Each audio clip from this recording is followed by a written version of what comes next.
মধ্যপ্রাচ্যের আকাশে রজব মাসের চাঁদ দেখা গেছে। এর ফলে আজ থেকে ২ মাস পরে রমজান শুরু হবে। এবার যদি রজব মাসটি ২৯ এবং শাবান মাসটি ৩০ দিনের হয়, তাহলে পবিত্র রমজান মাস আসতে মাত্র ৬০ বা ৬১ দিন বাকি। অবশেষে চাঁদ দেখে রমজান শুরুর দিন চূড়ান্ত হবে। গলফ নিউজের প্রতিবেদনে বলা হয়েছে, সৌদি আরব সহ মধ্যপ্রাচ্যের বেশিরভাগ দেশে আগামী বছর ১৮ ফেব্রুয়ারি থেকে রমজান শুরুর সম্ভাবনা রয়েছে।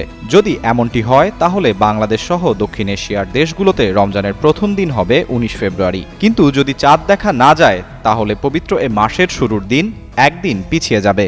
বাংলাদেশ সংবাদ সংস্থা জানিয়েছে, রোববার ধর্ম উপদেষ্টা আ.ফ.ম. খালিদ হোসেনের নেতৃত্বে জাতীয় চাঁদ দেখা কমিটির বৈঠক হবে।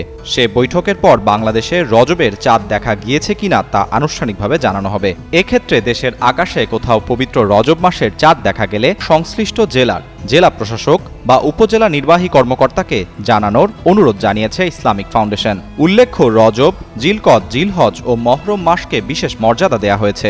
এই মাসগুলোয় যুদ্ধ বিগ্রহ নিষিদ্ধ রয়েছে। এ কারণে আরব সংস্কৃতি অনুযায়ী স্থানীয়রা এই মাসে যুদ্ধ বিগ্রহ, অন্যায় অপরাধ থেকে বিরত থাকার পাশাপাশি বিশ্রামে সময় অতিবাহিত করত।